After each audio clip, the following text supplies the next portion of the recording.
સુરતમાં વધી રહેલી ચોરી સહિતની ઘટના અટકાવવા ક્રાઇમ બ્રાન્ચની ટીમ મેદાની હતી.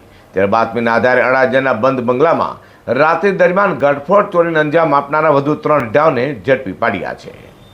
સુરત પોલીસ કમિશનર અનુપમસિંહ ગેહલોત અને સંયુક્ત પોલીસ કમિશનર ક્રાઇમ રાઘવેન્દ્ર બસના આદેશને લઈને ક્રાઇમ બ્રાન્ચની વિવિધ ટીમો નાસ્તા ફરતા આરોપીને ઝડપી પાડવા મેદાની હતી. તો ગત તારીખ 25મી ઓક્ટોબર 2025ના રોજ અડાજણ વિસ્તારમાં આવેલા પરશુરામ ગાર્ડન પાસે રહેતા ડોક્ટર રાજેશ ત્રિવેદીના રણછોડ પાર્કના બંગલા નંબર 2માંથી દિવાળી વેકેશન સમયે ગડફોડ ચોરી થઈ હોય. જે ગુનામાં અગાઉ ક્રાઇમ બ્રાન્ચની ટીમે 3 રીઢાઓ ભૂપેન્દ્ર પ્રેમસિંહ સાર્કી, રોશન હરેશ સાર્કી અને સૌરભ રમેશ કનોજિયાને ક્રાઇમ બ્રાન્ચે ઝડપી પાડ્યા હતા.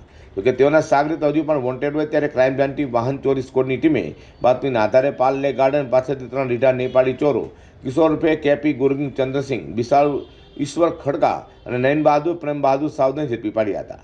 ત્યારે હાલ ઝડપેલા આરોપીઓની પૂછપરછ કરતા દિવાળી વેકેશન સમયે અડાજણના બંધ બંગલામાં રાત્રિ દરમિયાન ગડફોડ ચોરી કરી હોવાની કબૂલાત કરી હતી. આ તો ક્રાઇમ બ્રાન્ચે આરોપીઓનો કબજો અડાજણ પોલીસને સોંપવાની તજવીજ હાથ ધરી છે.